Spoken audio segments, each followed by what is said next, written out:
বাংলাদেশ জামায়াতে ইসলামীর প্রাক্তন ভারপ্রাপ্ত সেক্রেটারি জেনারেল জনাব এটিএম আজহার সাহেবকে ফ্যাসিস্ট সরকারের আমলে তখনকার দিনের আপিল বিভাগ মৃত্যুদণ্ডাদেশ প্রদান করেছিল। সেই মৃত্যুদণ্ডাদেশের বিরুদ্ধে আমরা রিভিউ আবেদন দায়ের করেছিলাম।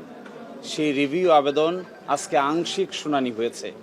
আগামীকালকে সকালবেলা আবার টপমোস্ট আইটেম হিসেবে শুনানি হবে। আজকে প্রাথমিকভাবে কথোপকথনের এক পর্যায়ে মাননীয় আপিল বিভাগ সন্তুষ্ট হয়ে আমাদের কাছে এডিশনাল গ্রাউন্ড চেয়েছেন, কোন কোন গ্রাউন্ডে রিভিউ করা হবে। তার জন্য আমরা 60টি গ্রাউন্ড তৈরি করা হয়েছিল আগেই। এই 60টি গ্রাউন্ডের কপিও আজকে আদালতে জমা দেওয়া হয়েছে এবং এই গ্রাউন্ডেই লিভ হবে কি হবে না এই মর্মে আগামীকালকে সকালে শুনানি হবে এবং শুনানি অন্তে আদালত পরবর্তী আদেশ প্রদান করবেন। মূলত তৎকালীন আদালত ওনাকে 3টি ঘটনায় মৃত্যুদণ্ডাদেশ দিয়েছিল এবং ওই মামলায় আরেকজন মাননীয় বিচারপতি তখন ভিন্নমত পোষণ করে ওনাকে খালাস দিয়েছিল এবং এই বিষয়গুলোও এই রিভিউ আবেদনে উঠে এসেছে। আমরা আশা করি আগামীকালকে মাননীয় আদালত আমাদের এই এডিশনাল গ্রাউন্ডে লিভ মঞ্জুর করে পরবর্তী করণীয় সম্পর্কে আমরা আদালতের নির্দেশনা অনুযায়ী পরবর্তী পদক্ষেপ গ্রহণ করব।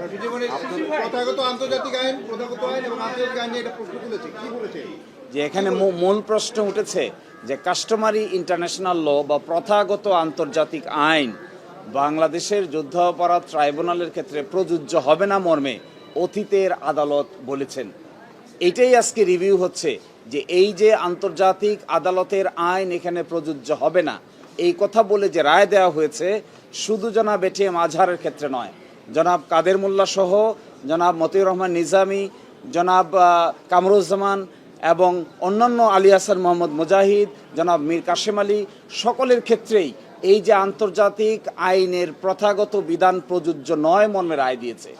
আজকে যে রিভিউ পিটিশনের আলোচনা উঠেছে সেখানে উঠেছে অতীতের সবগুলো রায় এই যে একটি ফাইন্ডিং তারা দিল এবং এই মানুষগুলোকে মৃত্যুদণ্ড দিয়ে এক্সিকিউট করা হলো। আজকে যদি সেই সব রায়গুলো এই পয়েন্টে রিভিউ হয় তাহলে আন্তর্জাতিক আইনের অ্যাপ্লাই না করার কারণে যে অবিচার হয়েছে সেটা নতুন করে আবার প্রমাণিত হবে।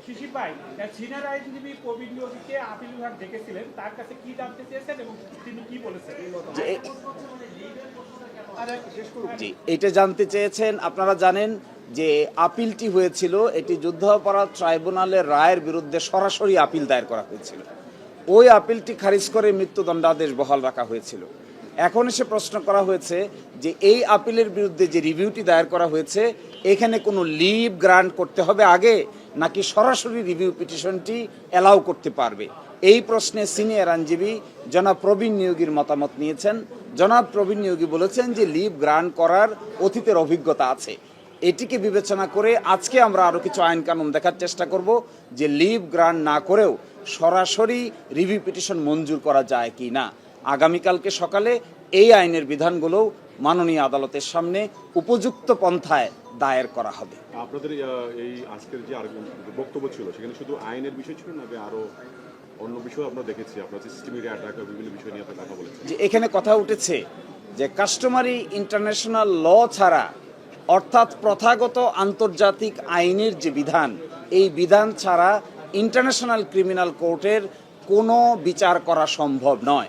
এই বিচার হয়েছে সিয়েরা লিওনে, এই বিচার হয়েছে রুয়ান্ডাতে, এই বিচার হয়েছে ইউগোস্লাভিয়ায়, এই বিচার হয়েছে টোকিওতে।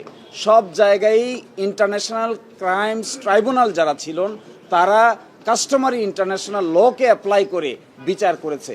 কিন্তু আমাদের দেশের কোর্ট এসে বলেছেন যে এটা একটা ডোমেস্টিক ট্রাইব্যুনাল, এখানে আন্তর্জাতিক প্রথাগত আইনের কোনো প্রযোজ্যতা নাই। আজকে আমরা সেই প্রশ্নই তুলেছি যে আন্তর্জাতিক অপরাধের প্রযোজ্যতা ছাড়া, ওই আইনগুলোর বিধানের প্রযোজ্যতা ছাড়া এই মামলার বিচার করা পসিবল নয় এবং যা করা হয়েছে তা আইনসম্মতভাবে করা হয়নি। মোস্ট ইম্পর্টেন্টলি, সবচেয়ে ইম্পর্টেন্ট কথা হলো কেন আন্তর্জাতিক আইনের বিধানকে বাতিল করতে হলো বিচার করতে গিয়ে। আমরা বলেছি যে আন্তর্জাতিক আইনের বিধান যদি মানা হয় তাহলে যাদেরকে এইভাবে মৃত্যুদণ্ডাদেশ দিয়ে এক্সিকিউট করা হয়েছে তাদেরকে এইভাবে মৃত্যুদণ্ডাদেশ দিয়ে সাক্ষ্য প্রমাণের অভাবে তাদেরকে মৃত্যুদণ্ডাদেশ দেওয়া সম্ভব ছিল না। এই জন্যই তারা আন্তর্জাতিক আইনের বিধানকে অ্যাপ্লাই না করে ডোমেস্টিক আইনের বিধানকে অ্যাপ্লাই করার চেষ্টা করেছেন।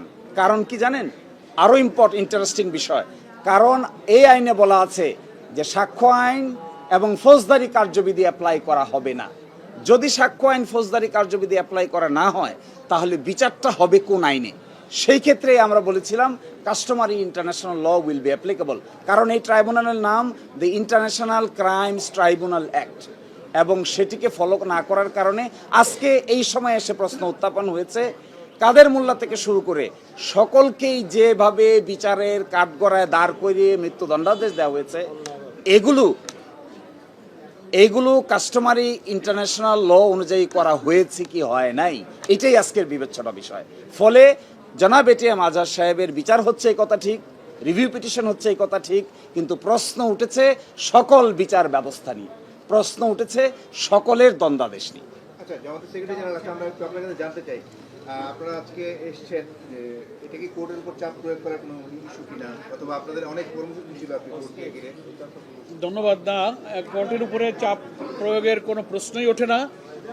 কোর্টের উপরে চাপ প্রয়োগের কোনো প্রশ্নই ওঠে না। আমরা আইনের প্রতি, আদালতের প্রতি সবসময় শ্রদ্ধাশীল, আমরা ন্যায় বিচারের প্রত্যাশী। আর এটা যেহেতু একটা সাবজুডিস ম্যাটার, আমাদের সিনিয়র লয়ার লিগ্যাল বিষয়গুলো খুব পরিষ্কার করে গণমাধ্যমের সামনে ব্যক্ত করেছেন। আমরা ন্যায় বিচারের জন্য অপেক্ষা করছি। আমরা আদালতে এসেছিলাম শুনানিটা অবজার্ভ করার জন্য। জি, সেটা তো আমরা কালকে আবার শুনানি হবে, আদালত শুনানি শেষে নিশ্চয়ই কোনো আদেশ দেবেন। আমাদের সিনিয়র লয়াররা সেখানে থাকবেন, কোর্ট উইল ডিসাইড। আমরা সেই জন্য ওয়েট করছি, আমরা ন্যায় বিচারের জন্য অপেক্ষা। বিচার আমরা ইনশাল্লাহ পাবো।